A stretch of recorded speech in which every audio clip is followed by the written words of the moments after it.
Hey book besties, welcome back to the channel, or welcome if you're new. My name is Kyan and this is Kyan is Booked. And if you haven't seen my October hopefuls, hi, yes, hello, your girl's back. We battled some early beginning of the school year sickness. I've been fighting for my life at the beginning of the school year, which is just actually crazy.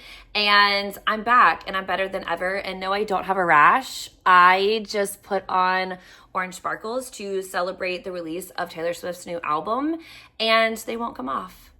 I see why cheerleading moms and dance moms buy this stuff, because I'm pretty positive I'm gonna have to buy rubbing alcohol to scrub this off my face. Worth it though. So you're just gonna have to live with it. I'm pretty sure all the videos I'm gonna post like first week of October are gonna have it, because I'm bulk filming and it is what it is. Plus I went and saw the movie today and I didn't want to take my sparkles off. So anyways, without further ado, we're gonna talk about, I always do this, 8, 9, 10, 11, 12, 13, 14, 15, 16, 17, 18, 19. The 19 books that I read in September. And let's go. First up, I am officially all caught up on the Psy Changeling Series by Nalini Singh, and I am so incredibly excited, but also I've hurt my own feelings because what do I read now? Like, I don't have any more new books and I don't know when the next one's coming out. So yeah, it's really cool to be caught up, but what now? So anyways, this month in September, I read Storm Echo, and this follows Yvonne Merkin. I knew it was not pronounced Ivan, so thank you so much for being patient. And Solel. And this is a 5-star book for me because both of them are very much like caught up in this war that we're fighting against, like the change in the Psynet and the fact that the Psynet's fracturing, et cetera, et cetera. And Ivan is obviously part of the Merkin group. So Silver Merkin, and then Kato Merkin, and then obviously Grandma Merkin, and we love her so much. But this is just like his story and about how he's kind of trying to find a place where he fits in and like where he falls into the whole grand scheme of things, because he's always kind of felt like at any point in time, the crazy that his mom passed on because his mom was a drug addict, and that isn't very good for Psy children. I mean, it's not good for human children, but obviously when you have like powers of the mind, the more drugs that you ingest while pregnant, the more it's going to affect your offspring. And unfortunately, he was greatly affected by what they refer to as jacks. And as much as I can pick up on it, like I think it would be the equivalent of like what we refer to as meth. So he had a lot of that pumping in his system, and he actually went through withdrawals when he was born, and his mom used jacks up until like she just eventually passed away from the drug use. And so he feels like he has this like dark web and this like dark power within his brain. In actuality, he may or may not be the reason why they might be able to save the Psynet, right? And Solel is really struggling because her entire clan was like wiped out, and rumor has it that Lucas Hunter, who we meet all the way in the very first book, my man Lucas, anyways, who we meet all the way in the first book, is rumored to have murdered her entire clan, and so like she wants to go after him. And there's way more that kind of like goes into the reason why her clan is no longer. And she's a healer, so the idea that she wasn't able to save her clan or to heal the war that happened to them is like really difficult for her to process. So like you have two really broken beings that like come together and realize that like, you know, because she is a changeling and he's Psy, like she knows, and her changeling portion of her body knows that like they're fated and they're mates. And it's just a very interesting dynamic. And I also think it's like kind of really cool that Grandma Merkin's grandchildren just kind of keep like mating with changelings. And she's like, well, like another one to add to the family. So that's Storm Echo. I gave it 5 stars. Next up, I read Resonance Surge, and this follows Yakov and Theodora. And I really liked the dynamic for this one because Yakov is a bears, and he's a twin. So he has his twin, and then the woman that he is tasked with essentially being a bodyguard and just like kind of helping her through while she's trying to navigate if something that she believes will save the Psynet and like be helpful to changelings as well. And he's essentially there to be the person who in bear territory is with her. So she has like comfortable passage, and she has backup if she needs it. And she too is a twin, and she is a Psy. And her brother Pax is deteriorating pretty aggressively. And he kind of has like the same issue or infliction that Ivan did from the previous book. So it's a very interesting dynamic of like two people who have twins and they're fated to be together, and like what their role is in saving the Psynet, and then also the role in how they're going to help Pax and then Pavel on the other end. So it's like, it's just a very interesting dynamic about two sets of twins coming together and two of them ending up being fated and from different, I don't want to say creatures, but different like, I don't even know what the word I'm looking for. So we have humans, we have Psys, et cetera, et cetera. So I have always loved the bear twins. Like they have legitimately been my favorite. So like I might have screamed a little bit realizing that like we were finally going to see Pavel, and that's his twin, get the happily ever after that like we've been just waiting for.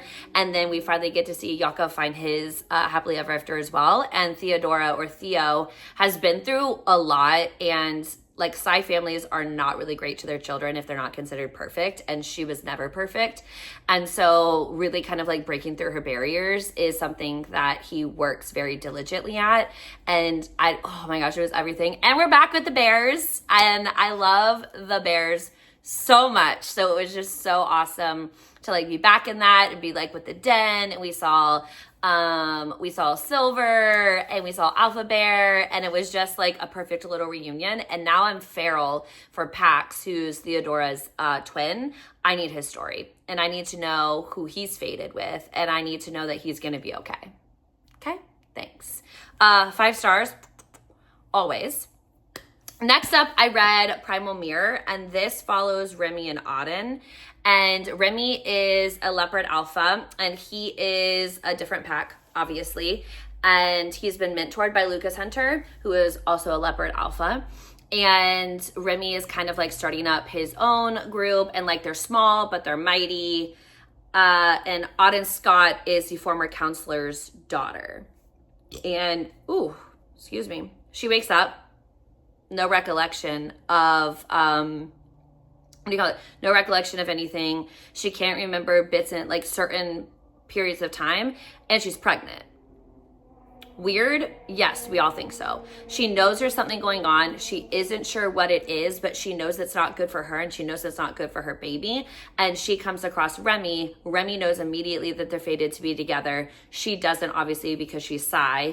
And he is, he's like, I'm not going to leave you alone, blah, blah, blah, because like she's in like their territory in a sense, at this cabin, staying to trying to figure out what she's going to do, because she's being watched by like all members of the family and basically being monitored essentially, because like she finds bugs in her bedroom. Like this is how like crazy and intense it is.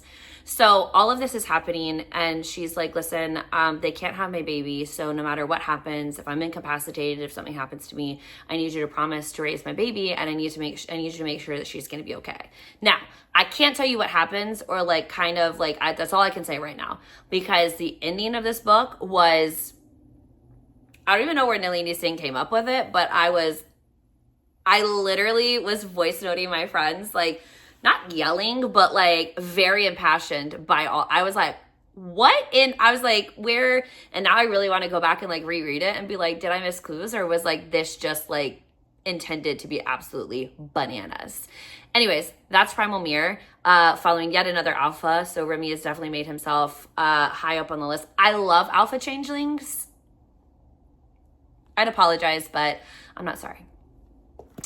And then I read Atonement Sky, and this follows Adam and Aleri. And Adam is the alpha of the Falcons, which is like the, the first bird changeling group that we've really like, we've known about Adam for a while now, but like this is the first bird changeling relationship that we've had the opportunity to see. And Adam comes with a lot of baggage, especially since he, through horror of his own and then like the death of his beloved grandmother, ended up taking the alpha seed a lot earlier than he probably would have wanted to. And him and Larry meet at a very young age at like 18. He knows immediately who she is. She's a J-Psy. This is only second J-Psy book we've ever gotten to. And she's at the end of her usage and her psychic shields are failing and the world is going to overwhelm her very soon. And she's going to die of like a psychic or brain overload.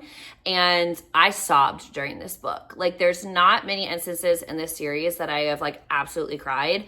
But Shield of Winter? Shield of Winter made me cry. Heart of Obsidian made me cry. And Atonement Sky, this one made me cry. It is heart-wrenching what you experience from like Illyria's perspective.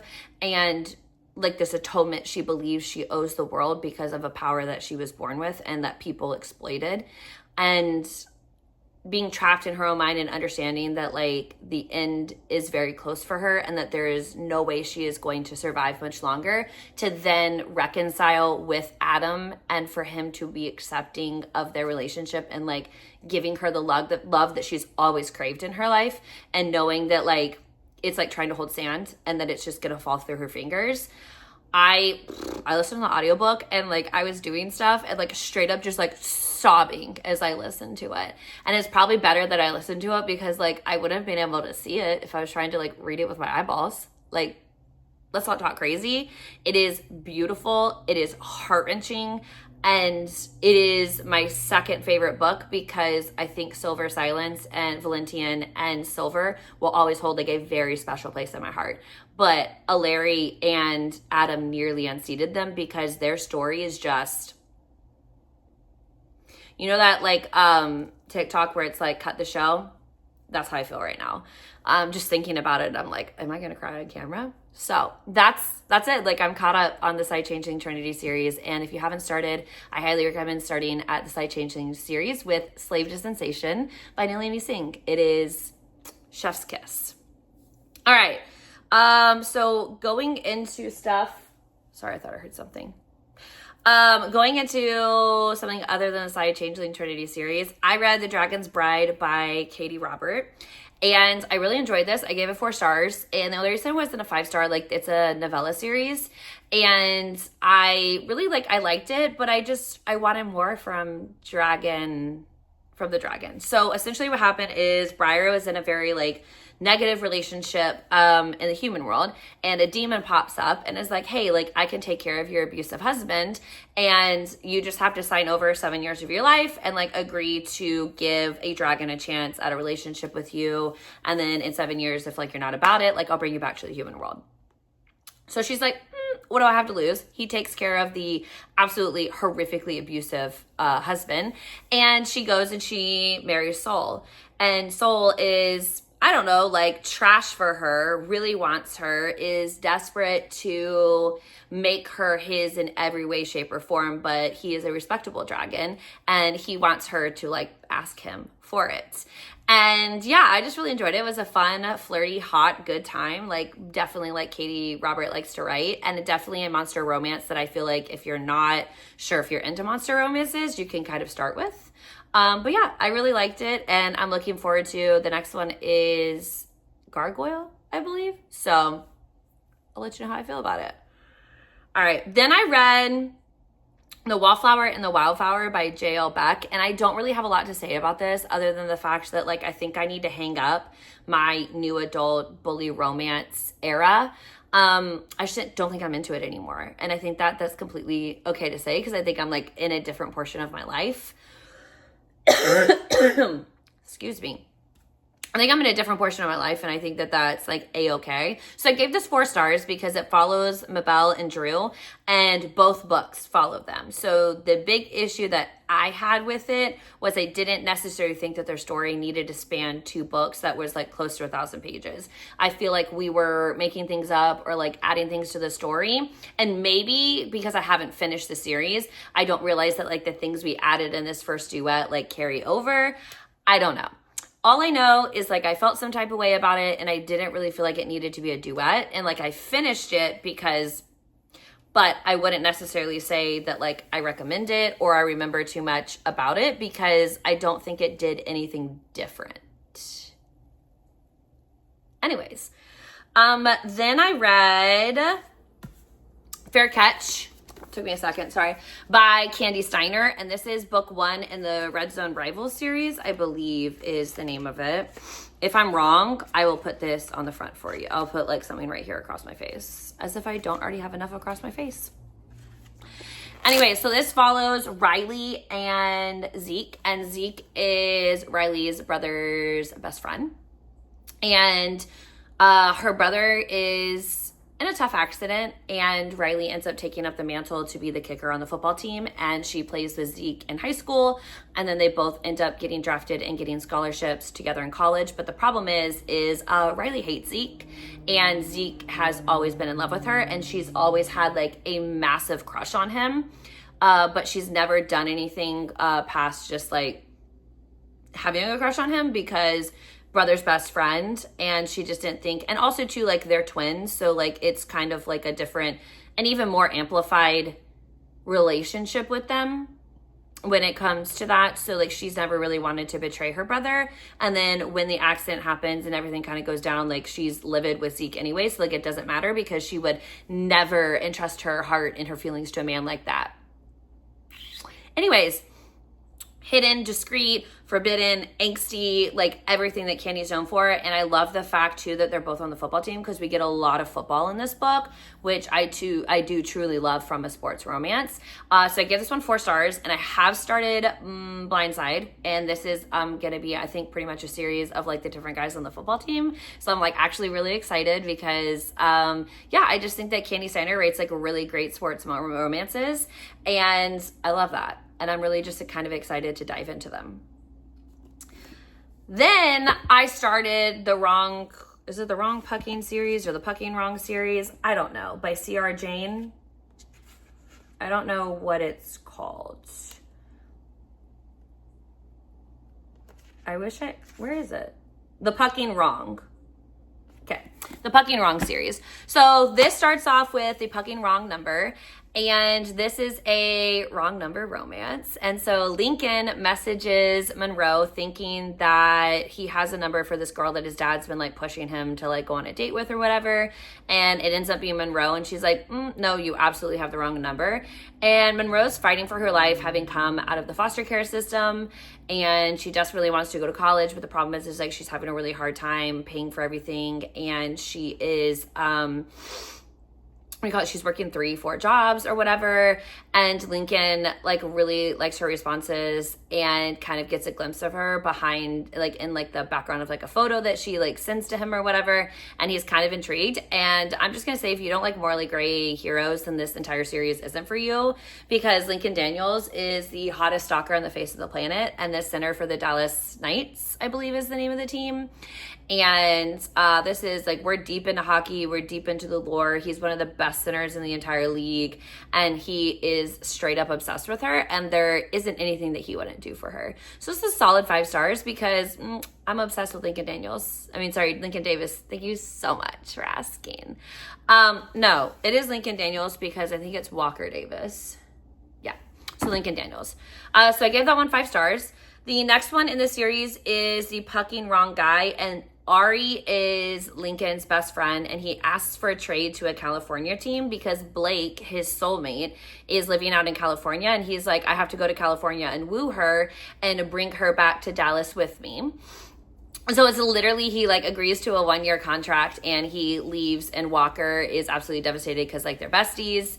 And Lincoln's absolutely devastated because they're besties. And then this is when we meet Walker, who's going to be the hero of book 3, and he is the goalie of the team that Ari goes and like plays for. So like him and Walker become good friends, and he spends his time there, and like obviously stalking and wooing Blake, and like bringing her over to the side and being like, nope, you're gonna marry me, and dealing with her like horrific adoptive parents, because come to find out, the two of them met years and years and years ago in the foster care system. Yeah, so I really love this one. I gave it 4 stars, mostly because I'm measuring everything against Lincoln Daniels, and my man still won out. Then I read The Pucking Wrong Christmas, which I gave 4 stars, and it's just like a really cute novella about how Lincoln and Ari spend time like trying to get their ladies to enjoy Christmas, because both of them have had really negative experiences with the holidays, but both Ari and Lincoln like love Christmas, and so they're like, nope, we're gonna change your mind, it's gonna be fine. Then the Pucking Wrong Date, which I had pegged as gonna be my favorite in the series, and I was slightly proven wrong, and we'll get there. But anyways, the Pucking Wrong Date follows Walker Davis and Olivia, and Walker was the goalie for the team in California, and then when Ari gets traded back to Dallas's team, Walker goes with them, and it's Walker, Lincoln, and Ari who are kind of like in this friend group, and he's like, hey, met the love of my life and I'm gonna be a dad. And everyone's like, oh my God, that's so awesome. Like, when is the baby happening? Or like, when does he do? And Walker's like, oh, no, it hasn't happened yet, but I just wanted to let everybody know that I have every intention of making it happen. So 4 stars for Walker and his absolutely crazy swap her birth control out rear end. And you know what? Like, I wanted to hate on him, but I couldn't do it because he was absolutely trash for Olivia. And that's exactly what Olivia needed. Then I read The Pucking Wrong Man. And this follows Camden and Anastasia. And I give this one 5 stars. And Camden's my favorite. So this is an age gap. Anastasia is, I want to say, like 12 years younger than Camden is. And Camden in the hockey world is considered to be like a little bit older. And they kind of call him like grandpa or unk, or, he's got the nicknames of being like, an old man on the team of like young guys or whatever. Still a phenomenal player, only in his like early 30s, but in sports, obviously, like 30s can be like a little bit ancient, especially when it comes to like such a full body sport. And he meets Anastasia. He goes and sees like one of her ballet performances, and she was also too in the foster care system, and she was adopted early, and she had a really like horrific like accident, and working 2 to 3 jobs and dancing is really taking a toll on her and her body. And so she did that performance probably thinking it was going to be the last one, because like she can't work 3 jobs, try and play to be like a principal dancer, and at the same time like manage the pain in her leg. But then in comes Camden, and he kind of like turns her world upend, and he does some things that are questionable. But we love him for it. I do. And like, I think I picked him as my favorite too, because like he refers to her as baby girl, and there was that moment where they fell in love because of like the beauty and the grace that she expresses when she dances.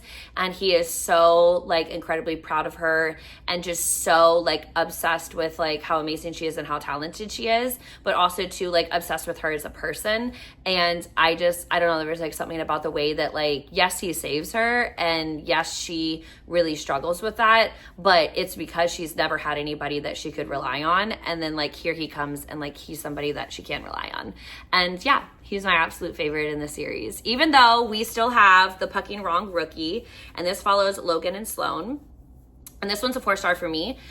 Sloan is a high-powered escort, and she goes to the Stanley Cup Finals with Logan's rival. And Logan's like, that's really not going to work for me because you're really hot and I'm instantly attracted to you. And yeah, I'm just going to kiss you and like cause an absolute ruckus. So that causes a fight between him and his arch nemesis. And then she's like, listen, like I'm here to work. Like unfortunately, my uncle owns me. Like I can't do anything outside of like what he lets me do. So Logan's like, bet, like I'll just pay for your services. And then it's this like really beautiful story of like her admitting to him why she's in this situation, why she can't leave, and him being like, it's fine, like we'll figure this out, and like I'll solve this problem for you. Like I can be that person in your life if you just trust me and you give me that opportunity. And yeah, I really enjoyed it. Like I said, 4 stars. It's just really unfortunate that nobody can beat Camden in my mind. Camden Daddy Jones, if you will. All right. Then I read Shameless King by Maya Hughes. I was like, oh, I'm going to read a bunch of football romances, and then ended up reading like 7 hockey romances. Anyways, this follows Declan and McKenna, and I really enjoyed it because like they went to prep school together, so like high school together, and somehow ended up like being each other's like nemesis, right? So then they both have to take this sophomore class for either reason. It doesn't really matter. And they both have to pass it because of, whatever reason. And McKenna's really harsh and like doesn't let people in and like really struggles and all that kind of stuff. And like Declan slowly starts to break those walls down, and they realize that like there's always been a mutual attraction here, and they've always really cared for each other, but like they both come from a place that like they struggle to trust each other. And it's definitely like childhood trauma, like 100%. I give this one 4 stars. I really enjoyed it. It was one of the few like college hockey romances that I've enjoyed recently, because it didn't have anything to do with like the miscommunication trope. Like she was just blaming him for something that like wasn't actually his fault, but like she couldn't see past her anger to realize that like she was also at fault when the third act breakup happened. So I'm just really struggling with the miscommunication trope, because I guess like years later out of college, some therapy sessions in, and I'm just like, yikes, like it's not cool to not be able to talk to people and like tell them how you feel. So I enjoyed Shameless King. I do plan on, I think there's 4 or 5 more books in the series. Like I do plan on finishing, and I think it's just called the Shameless series. And then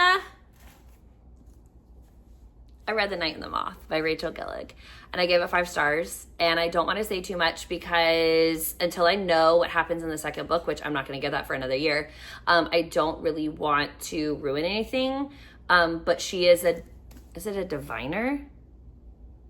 She's a young prophetess who is forced on an impossible quest with a one knight whose future she cannot see. So her name is Sybil, but she gave her life over to, she is a diviner, to the Great Cathedral, and she's a diviner, and she's referred to as Six, and she dreams and gives other people prophecies.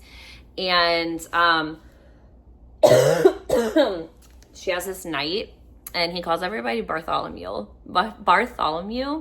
and he's so eccentric, and like just there's so much happening.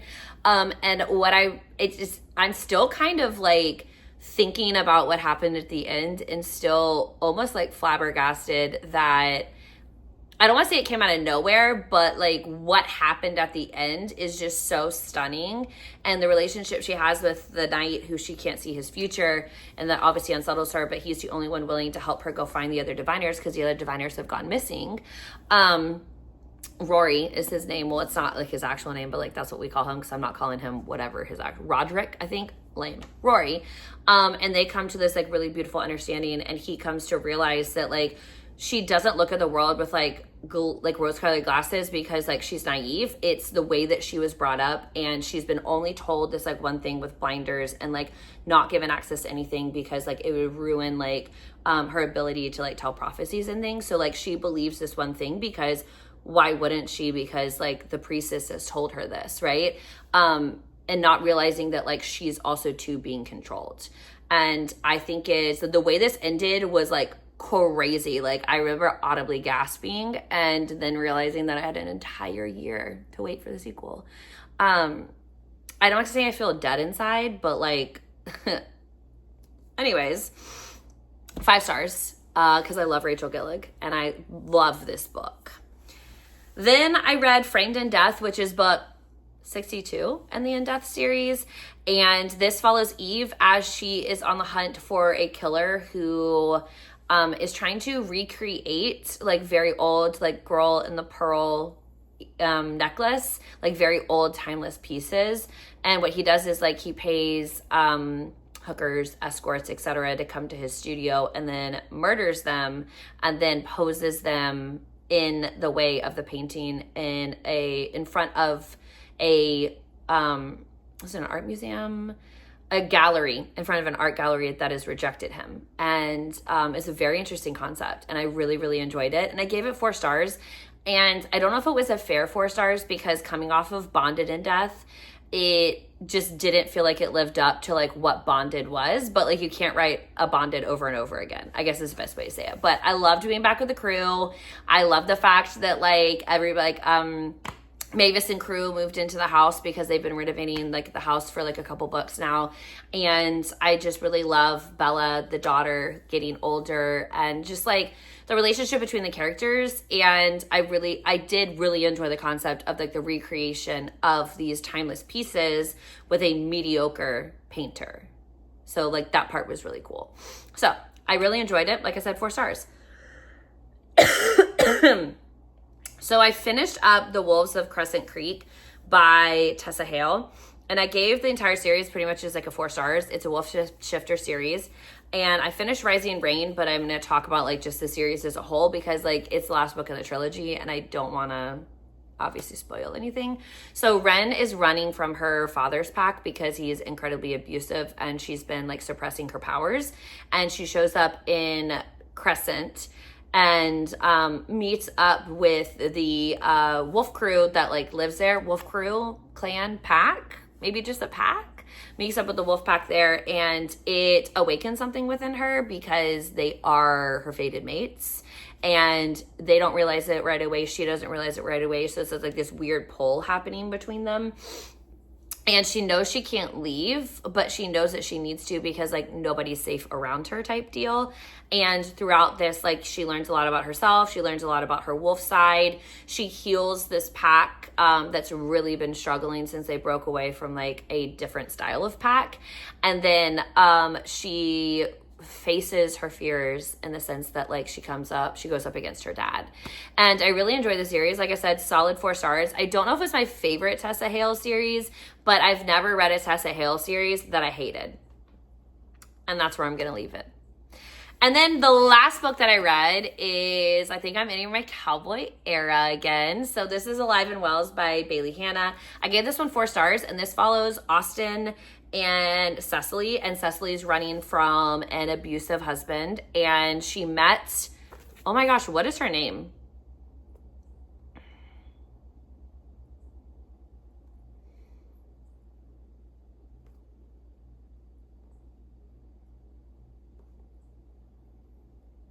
I've been secretly talking to a woman named Beryl, and she left a relationship and went to Wells Ranch. And then they meet on like an online forum, and she's like, hey, like I have a job for you. And Cecily's always been like really scared to like leave and to go, you know, save herself essentially. And so she's like, I don't know. Like, I don't know if I can go. And then finally, like, he moves from being just like verbally abusive to physically abusive, and Cecily's like, I have to leave now or like he's gonna kill me. So she goes to Wells Ranch and she meets up Austin's the eldest brother, the runner of like, he's the head of the ranch or whatever, and he's super grumpy and doesn't really like her because he is so attracted to her, and he's like super grumpy to like her sunshine, and she's trying to like grow into herself and become happier and like find those pieces of herself that she's been missing.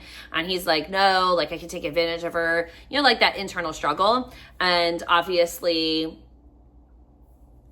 they're meant to be. So yeah, those are the 19 books that I read in September. So I guess we'll see if I have a banger of a reading month in October or not. I feel like 20 has been my average like during the school year, and I'm not sure how much I like that. I would obviously prefer to be reading more. But like I said, getting sick and like the start of the year was just a lot. But thank you so much for watching. Let me know in the comment box below if I read any books that you've read, or if any of the books sound interesting or need to be added to your TBR. And yeah, that's all I've got for you today, and I'll catch you in the next video. Bye.